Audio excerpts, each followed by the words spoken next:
Günaydınlar efendim, hoş geldiniz, sefalar getirdiniz. Bilin bakalım neredeyim?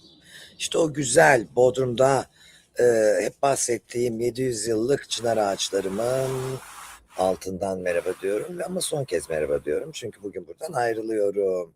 Hazır ayrılmadan her yerden yayın yapmaya çalışıyorum. Taşınma arifesindeyim, o yüzden dün yayın yapamıyorum. Beni merak etmeyin. Bugün önemli konular mı var? Artık bana pes dedirttiren olmaz arkadaş. Bu kadarı da dedirttiren bir konu var. Onu bir konuşacağım da sonra saklayayım, ballandırayım istiyorum. Önce Hafsanur Sancaktutan'la bizim Paşalı biliyorsunuz ilişkisi mi var yok mu?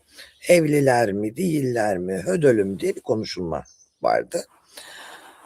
Kubilay Aka'yla da meğersem Selahattin Paşalı arkadaşmış. Kubilay Akalı da dönmüş askerden, hemen Instagram'dan takipten çıkmış. Bizimkiler de ünlüler kim kimi takip ediyor, kimi takipten çıkıyor, onu şey yapıyor. Ya ben kimseyi takipten çıkmıyorum. Küstüğüm insanları takipten çıkmayı unutuyorum bile. Çünkü zaten takip etmiyorum yani. Şimdi bakalım. Evet, olay bu. Okuyayım size ne olmuş. Askerden döner dönmez sildi. Niye? Demek ki ateş eski sevgilisinin şu anda kimin ne olduğunu bilir mi arkadaş? Çok iyi bilir. O yüzden hemen söyleyeyim size, okuyayım şurayı. Aldatma iddiaları vardı. Askerden dönen Kubilay Akgül'ü eski sevgilisi Hafsanur Sancaktutan'ın dedikodularına kayıtsız kalamadı. Selahattin Paşalı'yı takipten çıkardı. Yani o çıkardıysa inanırım bak. Hani çünkü eski sevgili bilir arkadaş. Takip eder, bir stalklar. Hele askerdeyken canı sıkılır. Bunlar ne yapıyor diye iyice bir stalklar. Magazin dünyasında uzun süredir Selahattin Paşalı ve Hafsanur Sancaktutan'ın gizli ilişki yaşadığı ve Lara Paşalı'nın bu aşka dair mesajları görmesiyle çiftin arasında soğuk rüzgarlar estiği iddia ediliyordu. Onu da inanırım. Genelde çünkü arası bozulan çiftler el ele tutuşur. Böyle birkaç gün gözükmezler. Sonra hemen yurt dışı seyahati. Aynen öyle yaptılar onlar da. El ele tutuştular. Bunlar yalan dediler. Kadının suratı beş karış asık. Yurt dışı seyahat.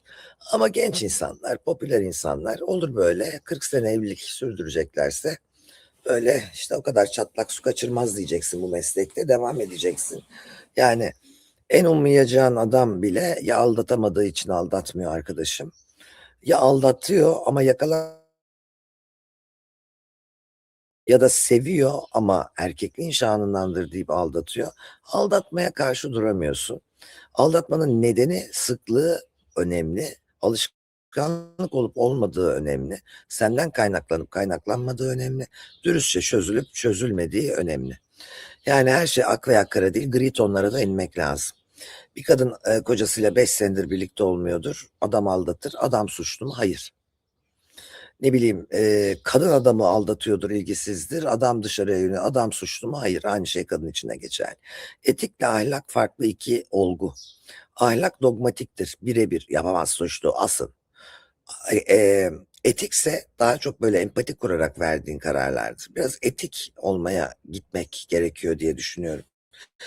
Şimdi bir başka konu, bunu da artık kuduracağım müsaadenizle. Arkadaş bu Biricik kimdir bu Biricik ya? Bu Biricik gitti Mazhar Özsan'la evlendi. Bu Biricik Suden miydi kız kadının adı, bir dakika onu da unuttuk. Şimdi bu Biricik denilen şahıs, tamam mı? 63 yaşında, Mazhar Fuat Özkan'la evli. Kendini yaş bunalımından spora vermiş. Artık androjen durumuna gelmiş. Tamam. Ard arda saçma sapan paylaşımlar yapıyor. Ama bu paylaşımları yapan değil, bunu haber edene kızmak lazım. Kim arkadaş bu? Bir tane sosyetik ünlüyle evlendi. Türker İnanoğlu ile evlendi yanılmıyorsam. Bir dakika kontrol edeyim. İnanoğulları da karışık. Eskiden de bayağı çapkınlardı zaten. Şimdi kiminle evlenmiş söyleyeceğim size kiminle evlendiğini. Yugoslav göçmeni. Mimar Sinan Üniversitesi'nde okumuş çok şükür. Evet, İlker İnanoğlu, özür dilerim bak karıştıracağımı söylemiştim. İlker İnanoğlu'yla Kerim Sağlam'la iki kişiyle, iki sosyetikle önceden evlilik yapıyor. Zamanın sosyete güzeli, biz sosyete güzeli diyebiliyoruz bunu, tamam mı? Sıra dışı içi bilmem nesi değil arkadaş. Ondan sonra Polat Dağı'nın altında bir terzane açıyor, en arkasında böyle küçük bir dükkan. Orayı da başaramıyor, batıyor, parasız kalıyor. Mazhar'la evleniyor. Mazhar da zaten eskisi gibi Mazhar değil. Yokuşun inişinde bir Mazhar'la evli, el ele, kol kola. Mazhar yanında yavrusu gibi, kendisi de bodyguardı gibi dolaşır olmuşlar. Arkadaş, Biricik Suden. Doğru söylüyorum değil mi ismini? Bak adını unutmuşum. O zamanlar şeydi. Evet, Biricik Suden. Kimdir ya? Kimdir kardeşim? Biricik Suden'i alıp da sen kanaat önderiymiş gibi Kahramanmaraş'taki okul saldırısını ne soruyorsun? Günün gelişmelerini ne soruyorsun? Biricik Suden, Mazhar Alanson'un bodyguardı. Köşede iflas etmiş terziyken, en son artık iki kocadan da dönmüşken, yaşı da gelmişken Mazhar Fuat'a kendini yapıştırmış bir sosyetedir ya. Neye istinaden sana Kahramanmaraş'taki saldırı hakkında beyanda bulunacak yani? Devlet büyüğü mü? Kanaat önderi mi? Sanatçıların başı mı? Kim kardeşim bu? Niye burada kendi köşesinde kendi hayatını idame ve yaşa için evliliğini yapmış, bunalımdan, menopozdan kendini spora vermiş bir kadına bu kadar paye verip de Türk milletinin iç işlerini sorar hale geldiniz? Adam mı yok? İlber Ortaylı mı bu? Nedir yani? Herkes her şeyi soruyorsunuz. Bakın. Bir de şu ukalaca özrü kabahatinden beter konuşma beni kudurttu. Ülkemizde yaşanan trajik olayın ardından paylaştığım metin acılardan rant devşiren, acılardan rant. Çünkü Kahramanmaraş olayında 10 çocuğumuzun, bir öğretmenimizin ölmesi, onlarca yaralı, hepimize rant oldu vallahi, para bastık. Dijital dünyada duyarlılığı şova dönüştüren, bunun artık kimse, ben üzerime alınmayacağım da hani biraz duyarlılık gerekiyor. İnsansan tabii. Androjene bağlayıp hormonu basıp böyle bir kas yığını değilsen. Ancak telefonlarını bıraktıkları an hayatlarına hiçbir şey olmamış gibi devam eden kişi ve bazı yayın organları tarafından saptırılmıştır. Bayağı açık açık konuştun. Stres, kortizol hormonu benim beslenmeme, vücut yapmama, kıçıma başıma kötü geliyor. Ben böyle kasamayacağım kendimi dedin. Hayır, bunu dersin, zaten halin, tavrın ve yaşam biçiminde bunu gösteriyor. Güzelliğini yitirmiş, işin bitmiş, iflas etmişken Mazhar Alanson'la evlenmen de bunu gösteriyor. Ama yani toplumun kan ağladığı bir noktada da ya bunu deme be, kimseye deme, fikrim yok de geç, bizi kudurtma. Ondan sonra da özür dileyeceğin yerde ukala ukala sen kimsin de bize yok dijital dünyada rant kasmak. Ha evet, dört gözle bekliyoruz bir felaket olsun diye. Şimdi bana gelen olayla ilgili paylaşım yap baskılarına toplu bir cevap olarak verdim. Sana kim paylaşım yap der ki? Hangi üniversitenin dekanısın? Yani nesin sen? Devlet bakanı mısın? Hani Cumhurbaşkanı sözcüsü müsün? Paylaşım yap Biricik. Ayıp oluyor bak, Kahramanmaraş falan. Hiçbir şey yapma. Acın sonsuzsa hiç. Ben yapamadım bile yani. Yayınımı yaptım sadece. Ancak üslubu sebebiyle yanlış anlaşılmaya müsait olan ifadem üzerinden arzu ettikleri etkileşimi almış olabilirler. Bence sen arzuladığın etkileşimi aldın.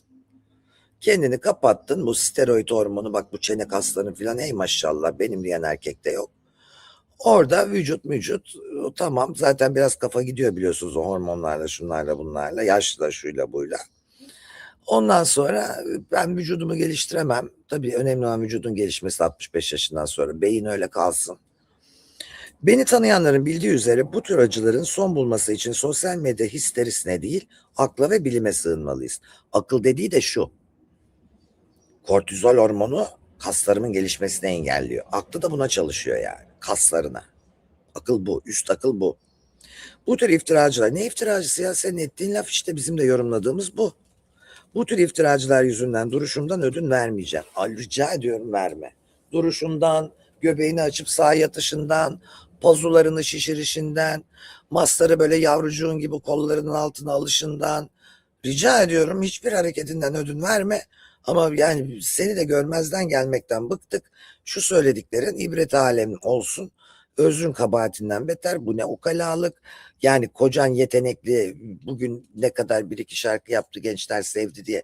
Ne sen kocanın başarısına ortaksın. Sadece onu tavlayabildiğin için belki başarılısın. Hem de tam yokuşun inişinde iflası etmiş, iki sosyetikle evlenip ayrılmış, güzelliğini yitirmek üzereyken. Sadece onu tavladın diye şanslısın. Niye? İdame ve iaşe, değil mi? Para pul. Yani işte ailede olmayınca öyle oluyor arkadaşlar diyoruz da, görmek lazım biraz. Bu tür iftiracılar yüzünden duruşumdan ödün vermeyeceğim. Üretmeye ve takipçilerimle paylaştığım disiplinli yaşam rutinime devam edeceğimi bilmenizi isterim. Arkadaşlar, disiplinin sonu buysa beyninizi çalıştırın, vücudunuzu değil. Zaten insanların diğer canlılardan farklı tek yanı beyni olması, arada çalıştırabilmesi, konuşabilmesi, ifade edebilmesi kendini, iletişimde bulunması karşılıklı, bunu da sözel yapıyor olabilmesi. Anlatabiliyor muyum? Bunu yapamayan adama ben ne diyeyim kardeşim? Sen androjen oldun diye bu şekilde mi topluma katkın olacak? Hiç kimseye kızmıyorum, meslektaşlarıma çok kızıyorum. Nereden buldunuz bu kadında sordunuz bunu kanaat önderi gibi? Niye beni de durup dururken kudurttunuz, bu cevaba şimdi cevap vermek zorunda kaldık? Çünkü hiçbir izleyiciye, hiçbir takipçiye demin bak ne güzel eskiden kocam böyle tarikatlarda güzel fikirler, akıllar, bir şeyler öğreniyordu. Bir oraya git, belki ruhun da gelişir. Yani şu senin fiziğinin bu yaşta hiçbir dışarıdan steroid, hormon vesaire, vitamin dediğiniz ama fıtı fıtı fıtı neler alıyorsanız olması veya gözükmesi mümkün mü? Gözükmesi iyi mi? Erkek veya kadın ne olduğunu belli olmaması iyi bir şey mi? Yani disiplin bunu mu yapıyor bize? Buysa ben disiplin istemiyorum. Yani sana bu konuda bir soru sorulabilir ancak. Androjenlik nasıl bir şey? Hani kocanı tek kolunda kaldırıp havada 3 kere çevirebilme duygusu sana ne tür bir haz veriyor falan. Bunlar sorulabilir. Ya da üçüncü kocayı tam batınca bulup da ayağa kalkabilmek, yırttın vallahi, iyi oldu, elinde de tuttun. Tabii adam yaşlandı falan, ondandır. Bunlar sorulsun, bak kızlar taktik alsın bu konuda. Ama başka konuda senden alacak hiçbir şey yok arkadaş. Bunları da sana soranın ben gazeteciliğine diyeyim ya. Adam bulamadınız değil mi sokaklarda? Benim aklına fikrine hayran oldum. Başka bir gurum var arkadaşım. Onu da söylüyorum. Aha da sevgili Kerimcan. Vallahi şu çocuğun verdiği akıl benim diyen ne denir o hayat mentoru, yaşam tarzı danışmanının falan verdiği akıldan iyi. Olacak birisi hayatımdaysa asla kalamaz, duramaz. Çıkmak durumunda. Abuk subuk konuşan ve motivasyonunuzu düşüren insanları hayatınızdan çıkarttığınızda gerçekten çok iyi hissedeceksiniz. Evet, parti kur, oy vereyim abi. Yani gidip bugüne kadar terapistten de, psikiyatristten de, yaşam koçundan da duyacağınız cümle bu. Enerjini hemen abuk subuk konuşan, sürekli seninle dikleşen narsist insanları hayatından çıkar ve aynen şöyle rahat et kardeşim. Allah! Şarkıyı veremiyorum, çok özür dilerim, telife giriyor ama arada açacağım. Budur abi, hayatından kötü insanları çıkarırsan geleceğin nokta budur. Bak bu çocuk da pırıl pırıl, yakışıklı, eğlenceli. Gerçekten bak, cinsel tercihini geçtim. Yok efendim kumar, bahis bilmem ne, kafasının o işlere bastığını sanmıyorum. Şurada eğlence var, şu kadar para veriyoruz, gel dediklerinde Malta'ya gidersin. Arkana fona ne girmişler, nereden bileceksin? Onu da geçtim abi. Bu çocuk yanında durduğun zaman, ben onu dediğim gibi o ünlü makyaj firmasının satış elemanıyken tanıyorum. Çocuğun 3 kuruşuyla falan ilgisi yok yani, orada dururken bile sana verdiği o kadar tatlı, o kadar güzel bir enerji vardı ki, bazı insanlar böyledir. İyi hisseder seni, yükseltir. Tamam abi, Biricik Suden'in fikrinden 1000 kat değerlidir. Kerimcan'ın fikri benim için. Helal olsun sana. Bir de güzel insanlar var. Hayvanları sevelim, çok sevelim, aşırı sevelim. Çok şey öğrenelim onlardan. Kuralları sevgileriyle aşabiliyorlar. Şimdi bir üniversitede bir profesör köpeğiyle gelen bir kız görüyor, öğrenci. Amerika'da oluyor bu. Yanına gidiyor. Bak evladım diyor, burada diyor kedi köpek falan, bura üniversite, hayırdır. Derse köpekle giremezsin diyor. Ve ondan sonra öğretmenin dersin sonunda geldiği hali bir göstereyim size. But this is a university classroom. We can't allow wild animals. It's unprofessional, it's unsanitary, it's kind of a distraction for the class. We can't just let an animal come in here. The Byzantine Empire lasted until when? 24 BC. That's right. And when the Persians invaded, when the Persians invaded, it was their technological advantage. Vahşi hayvan dediği de bu. Sonuçta adam köpekle sunmaya başlıyor. Benim de babam Eve ilk köpeğimizi aldık. Şimdi sakladık onu. Yaşım 15-16. O zaman veteriner koca mahallede bir tane, Ankara Bahçelievler. En güzel mahallesi yani hani o ara. Şu an 7. cadde var ya, orada oturuyoruz. Ee, lüks bir mahalle. Popüler, şimdi zaten çay kahve kafeler yerleri falan oldu orası. Neyse, bir tane veteriner var. Böyle mama yok, kısır maması yok. Bir tane mama yok yani köpeğe vereceğin. 3 tane de iğnesi var şu köpeğin. Bak kaç yıl öncesi, 40 yıl önce yani bahsediyorum size. Köpeği aldık. Kardeşlerim benden 3 yaş küçük. Kardeşlerimin odasına annem daha az giriyor diye oraya sakladık. Köpek bağırmasın diye yapmadığımız kalmıyor. Ben aldım köpeği. Harçlıklarımı biriktirdim, gittim aldım bir yerden. Gazete ilanıyla o zaman. Evlerde birinin yavrusu. Annem geldi, köpeği buldu arkadaş. Abo, yataklara düştü. Yemin ediyorum kurdeşen döktü kadın. Yatağa yattı. Allah'ım falan. Elinde sirkeli su dolu bir kova. Tabii o bize kızmasın diye bizim de elimizde kovalar. Köpek bizde kalsın diye peşinden dolaşıyoruz. Babam geldi şimdi. Ne oluyor burada dedi. Annenizi üzmüşsünüz falan. Biz böyle çıkardık köpeği. Minik yavru. Laska, Allah rahmet eylesin. Minicik kahverengi beyaz, çok tatlı bir şey. Aldı bunu. Koyduk babamın kucağına. Babam böyle bakıyor. Bir böyle bakıyor. Bir şöyle bakıyor. Bir başını okşadı. Biraz daha okşadı. Sonra havaya kaldırdı. Ama canım bunlar da kendini sevdiriyor dedi. Biz de o anda zaten şımardık. Gevşedik. Köpek kabul edilmiş oldu babamın o köpeğe yanlamasıyla birlikte. Ondan sonra annem 1-2 gün odasından çıkmadı. Babama da küstü. Sen de mi Yusuf? Sen de mi o köpeğe? Sonra en çok annem sevdi. Annem bir gün köpeğin boğazına bir şey takıldı. Çıplak ayaklarıyla veterinere koştu biz okuldayken yani. Çıplak ayağıyla kapıyı bacıyı kapamadan, Allah'tan o zaman veterinerler biraz artmıştı. Kadın çıplak ayakla sokağa fırlayıp, şimdi hala bütün aile hayvan sever. Bütün aile aşırı hayvan sever. Onları, bir şey söyleyeyim mi bak. Hayvan sevmemek veya bir hayvanı hayatına almamak çok mühim bir eksiklik. Zaten biz çok doğadan koparılmış yaşıyoruz ya artık. Canlılardan koparılmış yaşıyoruz ya artık. Hani böcek, yaprak düştü kafama, örümceğe bak, oh my god falanız ya. Bunlar çok yanlış ya. Biraz böyle ayaklarınız toprağa değsin, biraz böyle tepenizde kuş sıçsın, affedersin. Bir şey olmuyor yani, ölmüyorsun. Gülüyorsun sonra hatta. Bak şu kuş falan, bir kendime geldim, ulan dedim bu çiçekler erken mi açtı? Şu yeni dünya ne biçim oluyordu, bu sene göremeyeceğim. Yani doğa çok başka bir şey. O yüzden hayvanın sana verdiği o masumiyet, o sınırsız sevgi, o güven. Güven ya, güven. Çıldırıyorum onlara kavuşmak için. Kimseden ayrı kalamam. Hayvan sevmeyen insanın hayatında ciddi bir sevgi boşluğu olduğunu düşünüyorum. Bunu sizlerle paylaşmak durumundayım arkadaşlar. Gündemde başka konuşacak konular neler var diye düşünecek olursak efendim. Bir de felsefe paylaşayım bugün sizlere. Bugün günlerden cuma, hafta sonu tadında bir felsefe paylaşayım. Bruce Lee'yi bilirsiniz. Aslında adam en çok beynini çalıştırdı. En çok kafasını çalıştırdı. Ve en çok çalıştığı yerden beyni 1,5 katına genişleyerek hayatını kaybetti. Henüz 32 yaşındaydı. Ama bir felsefesi bizimle kaldı ki bunun adına dükkanlar açıldı, kitaplar yazıldı. Onu sevenleri onu hep böyle hatırlayacak. Su ol. Su ol felsefesi. Be water lafını duyduğunuzda şaşırmayın. Bu da bugünden bir anı kalsın bakalım. Be formless, shapeless. Zihnini boşalt. Formun olmasın. Şeklin olmasın diyor. Kafanı boşalt diyor. Bak bunu tutun, dinleyin. Like water.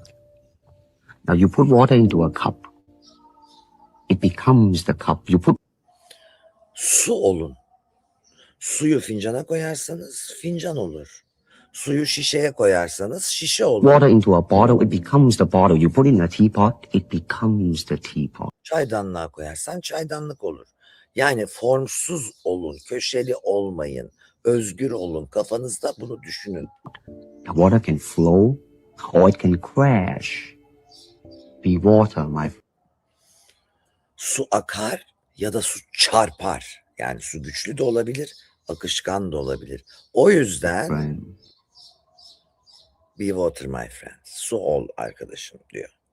Yani bu çok önemli bir şey. Sizlere de buradan tavsiyem olsun. Bruce Lee'nin yüzyıllardır konuşulan felsefesi hakkında aslında Mesnevi'de de vardır bu, biliyorsunuz. Hiç ol. Hiç ol. Senin bir formun olmasın, sen her yeri doldur. Hava gibi. Şeklin olmasın. Bu ne demek? Bu ne demek? Bugün buradayken ayaklarını çıkar, toprağa bas. Yarın zorluya, yemeğe, iş görüşmesine gidersen lubutanlarını giyersin, tıkır tıkır yürürsün. Ama ertesi gün, şimdi millet korkuyor. Ekonomik kriz, parayı kaybedersek ne olacak? Olacağı ne? Küçülmeyi biliyor musun? 5 odadan bir odaya çıkabilir misin? Tiny house'da yaşayabilir misin? O zaman hiçbir şey kaybetmekten korkma arkadaş. Sen paranın efendisi ol. Paranın senin efendin olmasına izin verme. Senin yanında sevdiklerin, hayvan, insan, neyse. Bir küçük tiny house'un, bir yatağın, bir ufak bilgisayarın, artık televizyona bile gerek yok. Olduktan sonra dünyanın her yerinde mutlu olursun. Bir de ufacık çayır çimenin. Küçülebiliyorsan parasız kalmaktan korkmazsın ve hayatta istediğin şeylerin peşinden gitmekten korkmazsın. Çünkü bizi korkutan konforumuzun azalması. Halbuki konfor sahip olduklarında değil, sahip olamadıklarında. Sahip olamadığın şeyse şu an düzenin adamı olup çalışmak zorunda olduğundan sevmediğin işlerde ve sevmediğin kişilerle özgürlüğüne sahip değilsin.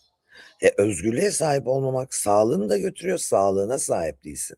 Ve hayatta en değerli şey olan zamana sahip değilsin. O yüzden kendine ufak bir gelir yarat. Bir sabit gelir, bir kiracık. Oturduğun evden çık, kiraya ver, bir karavan al. Yap bunu. Bunlar alternatif yaşam falan değil. Bize öğretilen şeyler aslında çok dogmatik. Okulu bitir, üniversiteyi bitir. Askerliğini yapmış bir çocuk bul veya işte askerliğini bitir bir kız bul. Evlenin, ikiniz de işe girin. Olmadı, erkek iyi kazanıyorsa bakıcıya para vermek yerine kız evde otursun, çocuklara baksın. Peki ilk çocuğu yapın, sonra ikinciye, ondan sonra üçüncü diye sorarlar. Hadi yapmadın, çocuklar okudu mu, koleje girdi mi, ne zaman evlenecek, o mudur bu mudur ve öl git. Hayır, biz insan olarak dünyaya üreyip yavrulayıp kendi yaşayamadığımız hayatları onların gözlerinde aramak için gelmedik. Kendimiz sahip olduğumuz tek şeyin zaman ve onunla birlikte gelen sağlığımız olduğunu farkında olmak için geldik. O yüzden arkadaşlar, yapılacak şey şu ki anda kal, istediğini yap. Para senin değil, sen paranın sahibi ol. Paranı istediğin şeye harca. Korkma işini gücünü kaybetmekten. İnsanları manipüle eden patronlar vardır. Seni 3 ay içeride borçlu bırakırlar. 6 ay şey yaparlar. Ay maaşım olmadan çıkmayayım iş yerinden ama bana borçları var diye ağlatırlar peşinizden. Anlatabiliyor muyum? Sallama. 2 ay mı vermedi? 3. ay kölesi olma. Bırak, lanet et git. Kimse seni yozlaştırmasın, köleleştirmesin. Boş yere çalıştırmasın. Özgürlüğünü dinle. Bir daha dünyaya gelmeyeceğini düşün. Yaşadığın tek şey, gerçek olan tek şey şu anki zamanın. Vakit varken naktin yok bak. Naktin varken vaktin yok. Her ikisi de varken inanın bana sağlığın yok. Hevesin yok. Psikolojin yok. Yaşlanmışsın, yorulmuşsun, yıpranmışsın. Eski sen değilsin çünkü artık çok törpülenmişsin. İçinizden gelen şeyleri yapmaya ve şuranızı dinlemeye, yabancılar gut feeling denir. G-U-T, gut. Yani midenin arkasında bir çakra olduğundan bahsedilir ya. Hani bir şey canın istemezse oran bir sıkılır, göğsün sıkıştı sanırsın. Şöyle bir böğrün kasılır falan. O kopuş işte çok önemli. O duygu çok önemli. Oran rahat etmiyorsa hiçbir şey yapma. Yıllar önce Avni Anıl'la Ayvalık'a giden İzmir'den bir minibüste beraberdik. Ben flörtümle Ayvalık'ta buluşmaya gidiyordum. Küçücük işte, o üniversite öğrencisiydim. O dolmuş yani abi. İzmir Ayvalık arası bir dolmuş. O da nereye gidiyorsa. Kızım dedi, beni dedi yaşlandıkça dedi makbul oluyorum. Hiç bilmiyorum yani o zaman Avni ama. Sana bir tavsiye vereyim dedi. Murat Dönmez de dönüp anla Murat sen. Yani belli ki başka bir yerinde dinliyorsun Murat Dönmez. Tam olarak dön, kulağını yaklaştır buraya doğru, öyle anla. Şöyle bir şey söyleyeceğim sana dedi. İçinden gelmiyorsa çorbaya bile tuz katma. Çorbanın tadı tuzu olmaz dedi. Hakikaten bakıyorum arkadaş. Çorba mı? Yaptığım hiçbir şey lanet olsun. Hiçbir tadı tuzu ve kimseye faydası olmuyor. Severek yaptığım en basit bir şey bir trend oluyor yani. Bu bir ruh hali. Gerçekten bence biraz kendinizi dinleyin. Başkalarını boş verin. Kendinizi sevmeyi öğrenin. Çünkü yalnız doğdunuz, yalnız öleceksiniz. Siz ölürken yan yastıkta idare ettiğiniz kocanızın yatıyor olması sizi yaşama bağlamayacak. Yalnız öleceksiniz yani. Ha, anladım Muratçığım. Şimdi doğru anladım. Kusura bakma saldırdığım için. Evet, insanların konfor anlayışı AVM değil. Neden insanlar paralarını 5.000 liraya da ayakkabı alabilirken 105 bin liralık ayakkabıya harcıyor? Çünkü o paranın harcanması lazım. Tatmin olmaları lazım. İnsanlar dopamin, yani ödül duygusunu, serotonin, yani gerçek mutluluk ve huzur duygusuyla karıştırdıkları için geçici olan, oh aldım bunu da aldım, gördün mü aldım, hiç giymeyeceği şeyleri alarak, yaparak, koyarak, zevk almayacağı bir arabayı alarak, eski arabasını daha çok severken yenileyerek falan tatmin oluyorlar. Bir Amerikalıya bakıyorsun, 20 yıllık arabaya biner adam, seviyorsa biner. Seviyordur, anıları vardır ya, seviyordur. Sevmek ve işini de görüyordur. Bizde bu yok. Severek çalışmıyorsanız cesur olacaksınız. Patronlarınıza karşı da cesur olacaksınız. Ya çok iş bekleyen var. Yapanlara karşı da cesur olacaksınız. O çok iş bekleyen var diye geviş getirenler artık, tamam mı?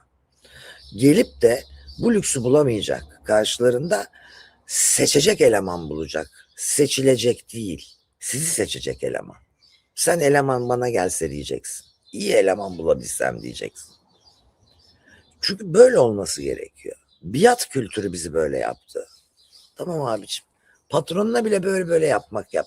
Patronum kardeşim beni kovabilir. Tabii ki şeyine uygun kovabilir.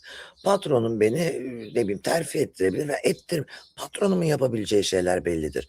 Beni azarlayamaz, bana hakaret edemez, bana tacizde bulunamaz. Biz patron ya, eti senin kemiği benim. Nedir bu kardeşim bizdeki biat kültürü? Bütün bunları değiştirmenin tam zamanı. Yeni neslin de tek kötü yanı tembellikleri. Biat etmemek tembel olmamak anlamına da gelmiyor. Ya da bir hayal kuramıyorsunuz. Hayal kurmayı öğrenin. Efendim, 10 yıl deneyim var, aylık maaşım 41 bin lira. Yavrum, öğretmen olmak, kolejde çalışma Oya'cığım. Git başka bir şey yap. Git 2 öğretmen arkadaşınla ne bileyim git bir kafe aç. Gün konseptinde yemek sat. Günde 40 bin lira kazan. Öğretmenliğe bayılıyorsan özel ders ver. Öğretmenlikle ilgili yeni bir metot dene. Kendi branşın üzerine evinde ders ver. Yani biraz şu düş dünyanızı değiştirin ve geliştirin. Biz bunların her gün seminerlerini veriyoruz. Yine aynı yere geldin diyeceksiniz ama çok faydalı olduğunu düşünüyorum. Şu konuşmaları burada yapmamı istiyorsunuz. Günün düşüngüsü, düşüngüsü falan diye ama biz bunları inceleyerek, ödevler vererek, uzmanlarını getirerek ve çok kaliteli dostluklar oluşturarak dünyanın her yerinden insanlarla şu kulüpte yapıyoruz. Burası bir entelektüel kulüp, kültürel, sosyal bir kulüp. Fiziksel olarak da Ankara, İstanbul, İzmir diye 3'e böldük. En çok üye oralarda. Onlar buluşuyor, görüşüyor. Ne bileyim kimi bir kültür sanatla uğraşıyor, tiyatro biletleri getiriyor, kimi bir şey yapıyor falan. Kimi bir villasında ağırlıyor, kimi bir yerde davet veriyor. Ayon kulüp, ayon sonsuzluk demek, ömür demek, ebediyet demek, bitmeyen şeyler demek mitolojide. Buraya doldurun efendim ya da bu sayfanın tepesinde bir numara var, oradan arayın. Lütfen yanlış telefon vermeyin, verecekseniz hiç doldurmayın. Telefon açmayı bilmiyorsanız hiç telefon numarası vermeyin. Direkt ben arıyorum ve çok kuduruyorum. Alo diye telefon açanlara ya da kimsin diye bağıranlara ya da bir de bilmediği numarayı açmayanlar var. Ya mafya babasıysan verme telefonunu oraya. Bilmediğin numarayı açmamak nedir kardeşim? Telefonla konuşmayan telefon numarasını vermesin. Üye de olmasın, kayıt da olmasın, zaten almam. Çünkü her akşam uzun dün akşam burada yine gece 12'ye kadar inner strength, içimizdeki gücü nasıl kuvvetlendiririz? Şeylerini yaptık, konuşmalarını yaptık. Yine yaparız. Bu akşam ne yapacağız? Bu akşam bir sürprizim olacak gruba. Ünlü bir konuk getireceğim gruba. Magazin yorumu yapması için. Her akşam değişik Zoom toplantıları, workshopları, atölyeler, aramızda turlar. En önemlisi de ciddi bir dostluk ve samimiyet ilerlemesi var. Şuraya yazın yeter, ben geri arıyorum. Ya da telefonla direkt siz arayın. Özel ders verin arkadaşlar. Yapın. Yapın. Yani içli köfte yapın kardeşim ya. Öğren içli köfte yap, daha çok para kazandırıyorsa öğretmenlikte. Üstelik git içli köfteni Karavanında yap, bir de dünyayı gez ya. Her şey mümkün artık. Yeter ki iyisini yap. Sevmediğin işte hiç çalışma. Zamanı geri alamazsın. Samimi söylüyorum. Onun bunun ağız kokusu da cabası. Diyorlar ya, ay televizyonlarda sizi görelim. Niye abi, asker olup da milletle reyting savaşına gireyim diye mi göreceğim? 3-5 yapımcının kaprisini çekeyim diye mi göreceğim? Bütün milletin havalarında mı? Aa, sen olmazsan başkasını buluruz. Havalarını mı çekeceğim? Belli, onlarla biz iç içe çok şey yaşadık.